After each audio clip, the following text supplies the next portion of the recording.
اسرائیل کے منہ پہ تماشا مارتے ہیں۔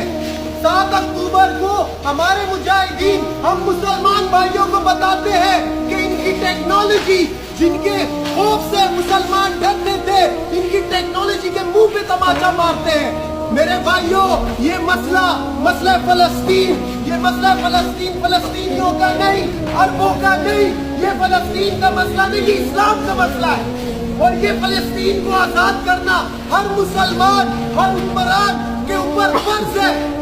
آپ صلی اللہ علیہ وسلم نے فرمایا، کعبے کے آگے کھڑے ہو کے فرمایا کہ تو کتنا عمدہ ہے، تو کتنا عزیز ہے، تیری آلہ، تیری حرمت کتنی عزیز ہے، لیکن خدا کی قسم جس کے ہاتھ میں محمد کی جان ہے، خدا کی قسم جس کے ہاتھ میں محمد کی جان ہے، مسلمان کا ناحق قتل ہونا، مسلمان کی حرمت، جان اور مال کی حرمت